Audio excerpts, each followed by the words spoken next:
applause as Mr. Waqas heads to the stage. Please have a seat. Just check your mics and make sure they're working.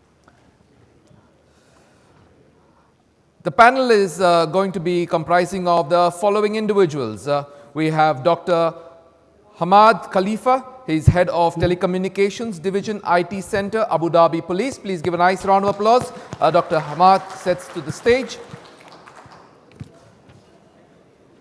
He's joined on this panel by Mr.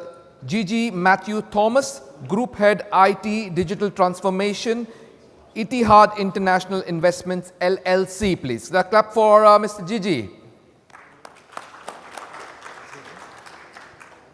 Not coming? He's not there? Is not there. Okay. Okay. And finally, Mr. Shimon A. Zaman. He is the Chief Information and Digital Officer, Ali and Sons Holding LLC. Please give a nice round of applause for Mr. Shimon.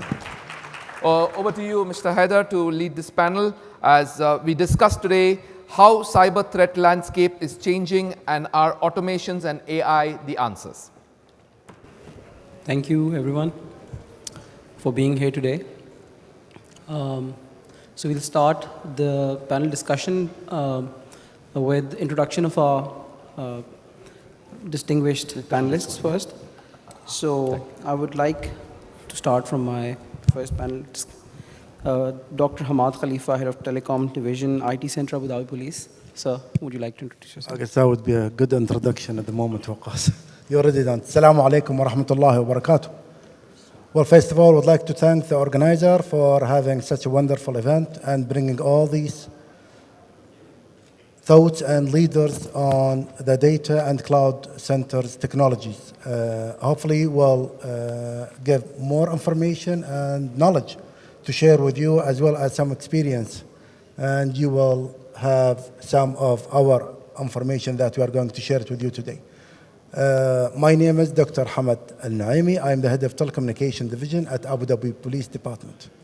I am a co-founder of Digital Barza, which is one of the initiatives that we have it in our region for all the digital information experts and people who are interested from the government sectors. There is no private sector. Sorry for those people. But it's only to share the expertise that we do have in our region. I started as a network engineer and moving all the way from network to telecommunication. I'm glad to be here with you today, and hopefully you will get some benefits and a wonderful information. Thank you, Waqas, and thank you for everybody. Thank you, Doctor. Our next panelist is Mr. Shimon A. Zaman. He is Chief Information Digital Officer for Ali Sons Holding LLC. Please introduce yourself. Good morning or good afternoon. Assalamu alaikum. It's a pleasure to be here to share some thoughts. My name is Shimon. I've been in the region about 20 years. Majority of my time has been UK, US, and Silicon Valley. At the moment, I'm working on a major digital transformation with Ali and Sons Holding. So I'll try and give some sort of broad perspective in terms of some of the questions that will come today, not just purely technical. All right. So as you can see the topic, we're going to discuss the various types of threats, the threat landscape, how it's evolving. We're going to discuss what sort of challenges the organizations are facing when it comes to being on cloud, and what's the difference between how an organization which has its all infrastructure on-prem versus on cloud or a hybrid one facing these challenges. So starting with Dr. Hamad, my first question to you is, you've seen the threat landscape evolving so over the years, and how do you see it today, and what's the change from the past? Thank you, Waqas. I guess this would be the third event that we are sharing panel discussion together. Indeed. So we know each other at some point. True. Well, talking about cybersecurity threats, 2 days ago, I guess there was on the news, His Excellency Dr. Mohammed Al-Kuwaiti, the head of Cybersecurity Council, announced on that article and a report. He said, during this year till now, we got 71 million attacks in our infrastructures. And by talking about 71 million attacks, that's unusual. For such a small nation, we consider ourselves as a small, tiny little nation based on Middle East. But we do not look at from the size perspective as much as the digital transformation era and journey that we started 2002. So all these digital transformation initiatives, projects happening all around, not into the government sectors, but also talking about the private sectors. And as I'm here representing one of the government entities, I guess my friend Chamon here is representing a private sector. So he also has some digital transformation initiatives as well as strategy and goals and vision toward what we call it 2030, the vision of United Arab Emirates. As well as there are so many strategies behind the Cybersecurity Council that I guess one of the events 2 weeks ago we were talking about, a few people has been following and reading all these strategies and policies. 71 million attacks is not an easy number. And if we are going to look at this number deeply and do some analysis, there were like so many types of attacks, such as phishing, DOS attacks, ransomware, and just keep going.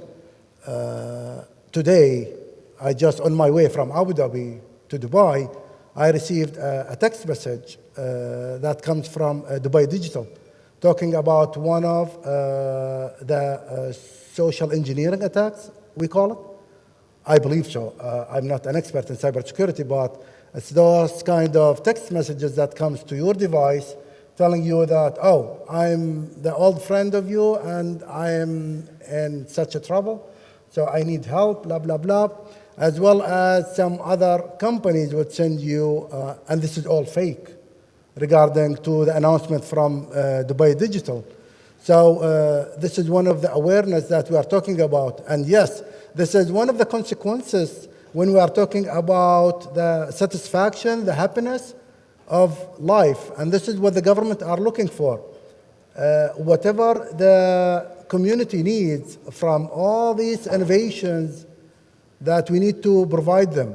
So the consequences would be threats, risks, attacks that we need to look after, to take care of, to be aware of, to protect our infrastructures, as well as our application layers and all these devices that we are using in this term.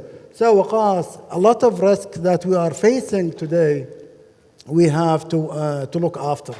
Not even from the private sectors, I guess also from the government sectors, who has been one of the main targets right now, since we are moving from an old-fashioned war into an electronic and digital war these days. Interesting. So what I understand is that, I mean, the threat landscape, although that regardless of the strategy of an organization or whether it's on a nationwide level, the strategy, the threat landscape is still utilizing many of the basic traditional approaches, such as social engineering. In terms of the threat intelligence reports that I've been going through, I have seen that among the top threats, which few of the vendors and technology vendors on the network side specifically talk about, is that there are extortion, double extortion, triple extortion kind of threats which are now surfacing. For instance, there was a time when there were talks about, okay, ransomware is a threat, but now ransomware, when it has struck an organization, specifically locking down all the critical infrastructure, there have been attempts on the same infrastructure twice or thrice, and organizations have been actually hit by, Revil, Black Hat, Conti, many other which threat actors or ransomware operators. So my question to you is, Shimon, when we look at the threat of extortion or ransomware threat. What is your view? How has it affected the strategies of organizations, and what is going to change in terms of handling such threats? I think the first question that you asked was that, what is the threat landscape changing? I mean, mashallah, we're in a region that's booming at this moment in time. Success also brings problems with it, right? I mean, the UAE, mashallah, Saudi, the region in a whole is booming at the moment. If you look at Europe, US, they're not in the same kind of category at this moment in time. So we have become a hub of success and many other things, mashallah, right? So this, with it, brings its own attacks and everything else that comes with it. For us as an organization, our strategy is very clear. We want to grow. We want to become very lean in terms of the way we manage and utilize technology. And so, we've tried to move as much as possible to the cloud. One is obviously to make sure that, at the switch of a button, we can grow very fast. We can have the compute power, the storage, and all that kind of stuff to support the business. But with it also, we're transferring the big risk of security. If you compare your on-premise investment and the risk exposure, you have to spend a huge amount of money, have huge amount of experts helping you to protect that kind of infrastructure. So for us, we've tried to transfer some of that risk over to our partners, who are the cloud providers. Of course, nothing is 100% guaranteed. No one can actually give you that guarantee. But what you try to do is reduce the risk and exposure to the most critical part of your business. If you look at, if you cut an onion, you'll see layers. For me, the center layer is the most critical that you have to put enough.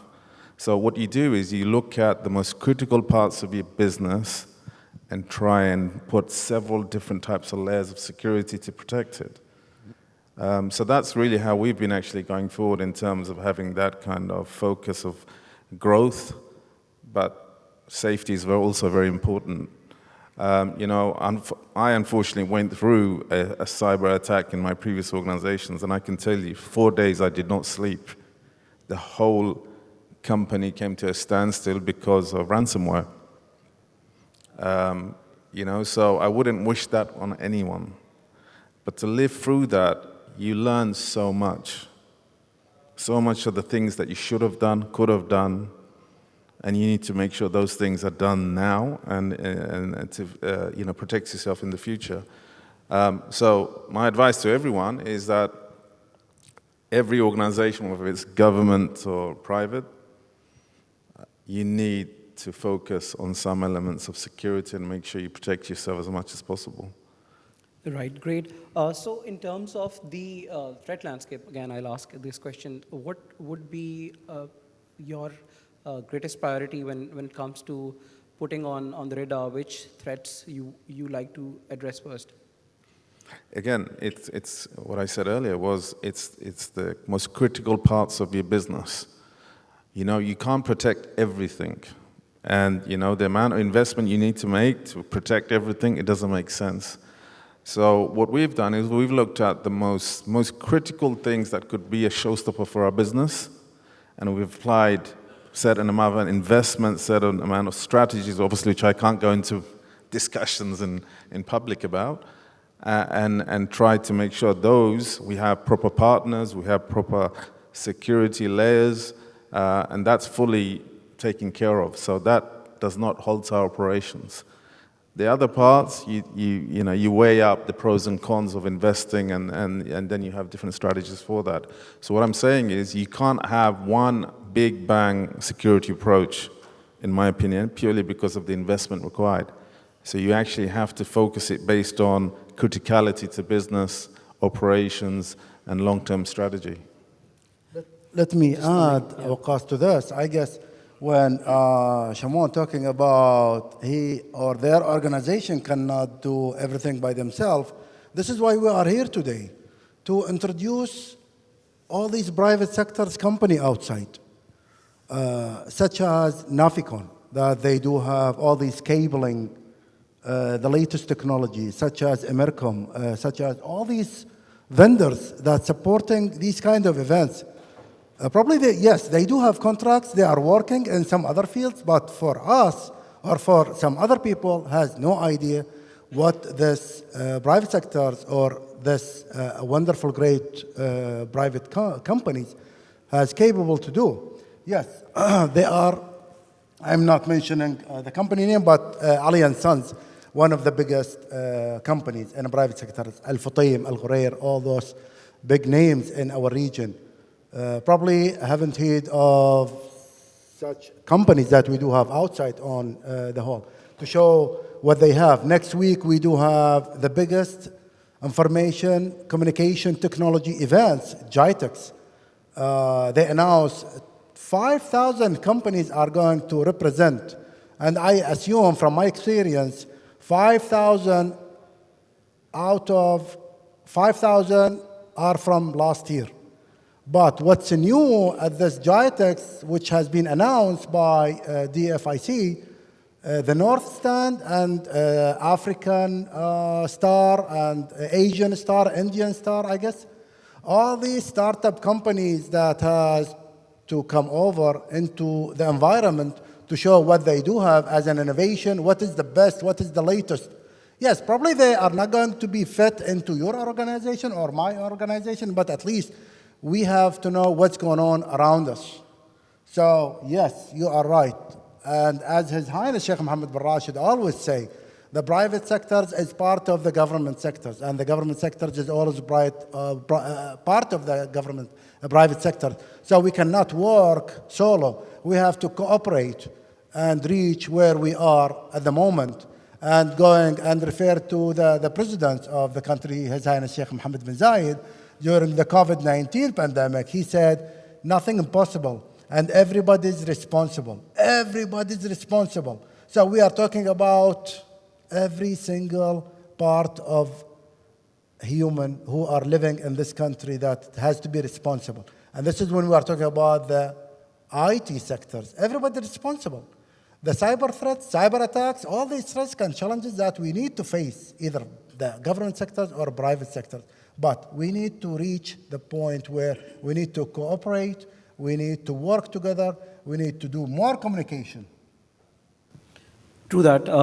Very relevant and very pertinent insight. In terms of the vision of the nation's leaders, in terms of the strategies, in terms of what we're doing right now today here, it's actually a response to these threat landscape, the changing and evolving cybersecurity threat and the risks. And of course, it is where we're having not just an exchange of information and updating ourselves, it's an opportunity to understand what's going on in the latest trend in terms of the technology-based response to all these cyber threats. So when we're talking about the threats in the cloud again, Dr. Hamad, my question to you is that, now we're talking about, as Ishramon also referred to, about investments and all that. So my question to you is that an organization which was traditionally in on-prem, and it has to not just address the challenges of cybersecurity, but it has to also look into the benefits coming from moving into cloud, such as operational efficiencies, such as quick time to market, consolidation of assets, and more focus on governance rather than fixing things. So how do you see the shift, and how do you see in terms of the trust element which comes in when we move into cloud? Thank you. I guess this is one of the tricky questions. Everybody always try to avoid it. Are you moving or not moving? What do you think about the cloud technology? I hope there won't be any vendors here against me, and I'm not supporting cloud. But I guess this is one of the technology for some governments, entities, even private sectors can go. I guess my colleagues here talking about moving into the cloud and their journey in the digital transformation for their private company. I guess one of the reasons that we need to look at is not about how to make it efficient as much as how to secure our data. because we are living in an era where everything is about the data. As I said, the data is the new oil, and who owns the data, he is in the powerful stage and level. So cutting cost, also another reason of moving into the cloud, and looking for some technologies and investors. I guess the government always supporting this part of environment in information communication technology, and this is when we see big names such as Google, Microsoft, and even Alibaba. I guess they are coming soon. They do have their own clouds in United Arab Emirates. It's one of the regulations that the TDRA has been set for all these companies who are coming into our region. I guess G42 has their own cloud as well. So cutting cost, investing, but not losing jobs. Because whenever you are moving into the cloud, you are creating a new jobs for the other people.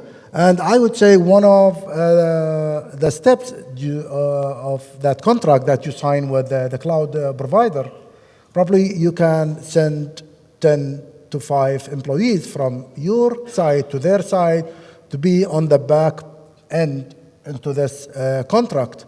And I guess what the government are doing, such as NAFIS initiative, which is getting more and more locals into the private sectors. This is one of the benefits that the government also supporting.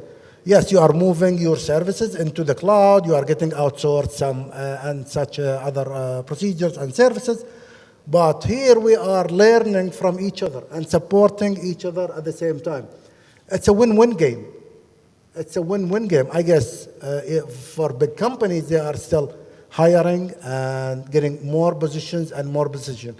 And there was an article regarding cybersecurity in the cloud that they are looking for 500,000 experts and professionals, which is being shortage until 2030. So I guess it's okay to move. Wonderful insight once again. I think when it comes to the decision, it depends on a lot of things, as you mentioned. The risk factors, and apart from the risk factors, in terms of what elements are there for the readiness to actually move into cloud. So, Shimon, I would be asking you this question: for an organization which is moving into cloud, looking into, as Dr. Hamad just rightly said, that what I understand from is the security is the most crucial element which comes first when protecting the data and the trust of the stakeholders, whether it's customers, employees, third parties, whosoever is involved. And when you're actually handing over all of this to a third party, so now you're actually focusing on your core skills, but you need to ensure that, okay, now we have a readiness plan, what is required to move to cloud, and what are we going to face once it's done. So there are additional array of risks and threats which are onboarded with this strategy. I think to make a decision to move to the cloud, you obviously have various options and various combinations of how you do it. If your organization has very old legacy that is critical to the business, moving that to the cloud will obviously be very, very challenging. For us, what we've taken is a greenfield approach. For our organization, we've actually done things like Lean Six Sigma, looked at the critical process in our organization and do they add value first, rather than looking at everything and trying to migrate everything, because all you're doing is same drink in a different bottle.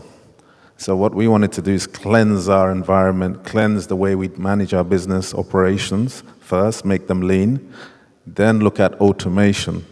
So the automation part is, do we go with a SaaS provider? Do we take custom code into a PaaS environment? And how critical is that? And then what is the security around those kind of things? This is how you do it, For us, that's how we approached it. You can't take a blanket, a lift and shift. That's not real cloud. You can't take what you have and just push it in the cloud. It might give you some extra storage and compute power, but you're not really getting the huge benefits out of a SaaS environment. And I think when you're moving to the cloud, it's a great opportunity to reimagine the business. I mean, for us, we're looking at 3 to 5 to 10 years ahead of time. You know, you're looking at today, Gen I is a massive, massive impact to the whole way we look at business now for us. We want to embed Gen I into everything we do because we want to make things very simple for our people to become more efficient. We want to serve our customers better, faster, quicker. We want to give them a very seamless experience. That can only come with the amount of compute power, storage, security, and digital automation. And it's not going to happen on-prem, unfortunately, for us. And at the same time, you don't want to be behind all these enhancement and customer service, as it's one of the priority in our region. Yes, absolutely. You know, they speak about Arabian hospitality. It's legendary, mashallah, in this region, right? And globally. But the expectation when someone comes to the region, the quality of service that you get compared to other places in the globe is exceptional. To maintain that leadership position, you need good tech, you need good people, you need good processes. Yeah, wonderful. Because, you know, I mean, in terms of the service you mentioned, just imagine a scenario where there is there is a typical organization working on-prem, and there is, you know, I mean, and you're not actually reducing your turnaround time, the TAT and the time to market when it comes to responding to the increasing needs of, suppose, the hardware, the software, the storage and the compute and all that. And with cloud, you can just on a simple click on a panel, you can just increase it, and you know, I mean, your costs and all that planning goes along, and the expansion, the quick delivery of and availability of the storage compute, for instance, and on top of it, the service that you get in terms of the expertise. So in a typical organization scenario, you can't actually always balance the people, process, and technology, because sometimes you will have, even if you have technology, you need to have the right people. So I think all of these gaps can be addressed on a faster pace when it comes to the cloud service provider. Look, our strategy is to grow and grow fast and be ahead of the competition. So tomorrow, if we do a regional expansion, we need tech to be there before the business even gets there, right? It needs to be on tap.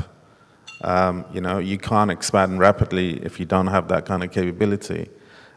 So for us, it's always been, since I started, cloud first.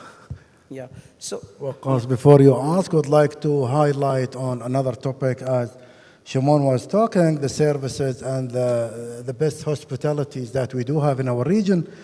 As a law enforcement employee, I would like to highlight on the safety and security. I guess we are running out of time. yeah, sure. We still got 5 minutes. So would like to highlight on the safety and security of our region. Abu Dhabi and Dubai has been recognized as one of the safest cities around the globe. And I guess this is because what's going on behind, what are the work has been done behind the scene from all these government entities and private sectors. So everybody is part of this achievement. Everybody has responsibility in this. So talking about the services, yes, we do have a 5-star ranking that the federal government has. But also talking about the safety and security, this is when the people are feeling safe to come over and work. And then we can talk about the security and safety for the cloud technology. Yes. I guess the human aspect is the base, and this is the core. Yes. Absolutely. This is the core. Absolutely. I think we have had very interesting aspects which we discussed right now, and we are now handing over to you guys to ask any questions you want from our distinguished panelists or myself. Show of hands, please. Anybody like to ask questions? Anyone in the panel? Oh. I guess it was clear and everybody understand everything we said. There's one gentleman who has a doubt. Assalamu alaikum. Thank you very much for deep insights you have given us. My question is, I was working with cybersecurity, and I was working with Dark Matter, one of the cybersecurity company in Abu Dhabi. So what I've noticed is, before 3 years, cybersecurity was in discussion everywhere, everyone talking about cybersecurity and lots of innovation going on. But as far as this year now, everyone behind AI.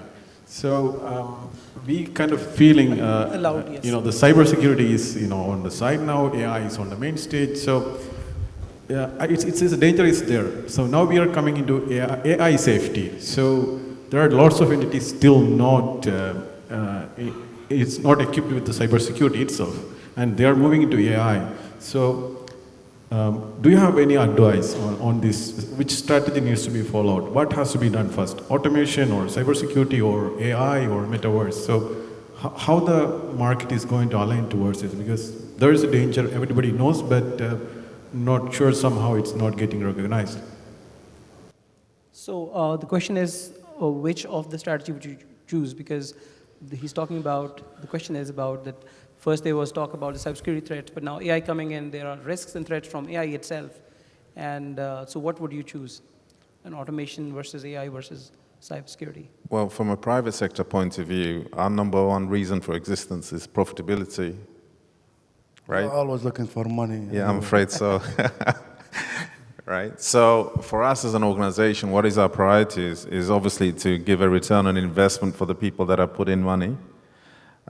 So we look at, obviously, the business operation efficiency, and then on top of that, the ability to grow and expand and have security around that. And then you use AI to make things even better, look at new products and services from the data that, machine learning and all that spits out. So it really depends. Every organization is different, right? But for private sector organizations, number one priority is to be profitable, right? So you set your strategy based on that and you build everything around that. We never go with tech first and then say, okay, we're going to use it in the business. We look at the business requirements and then we automate it based on what the business needs and then protect it. So from another perspective, you would say that the business drive the technology, not the technology drive the business in the private sector. 100%. But on the government side, what I see, mashallah, these guys are doing a phenomenal job in protecting and making things secure for us, and you're part of that. So thank you from me and everyone else here. But technology is not about money in the law and order and government. They're doing things for the best interest of the citizens of this country. How can we make things safer, more secure? If you look at now how traffic is managed, how we have much more visibility in, accident hotspots and stuff like this. This is fantastic. You get caught on camera on using a mobile. Yeah, we hate it, but it's for our own protection, it's for our own security and safety for others. So tech here being used for that is phenomenal. Well, to add for this, Shimon, I guess Abu Dhabi Police Department has announced lately that they are going to activate the zigzag driver. And so just in case, if you want to do zigzag while you are driving in Abu Dhabi, just in case, be careful because the cameras are going to get you. And within a few seconds, you will get a fine. Yes. But so you see, basically, I'll answer your question as well because being a CISO, my job is to protect my information security and cybersecurity threats. And when I look at my organization, the business objectives are there, of course. There are compliance and regulations aspects as well, which come from the government, from the regulating entity. And they're there for a reason, to protect the stakeholders' interest. So when you're balancing, of course, you have to, it's a balancing equation, actually, it's a balancing card. So when you look into that, okay, any machine, any technology is there to reduce human effort, to bring efficiency. Just like the example of, traffic management, all those things where you look into e-government initiatives. So you see, a lot of time, energy is being saved. That's exactly what the end user, end customer, end stakeholder wants to have. So with that convenience, when you're delivering a product and service, one of the key aspects for any organization's information security function should be that we need to be a enabler rather than a showstopper. So I have always been looking into scenarios where we can actually balance.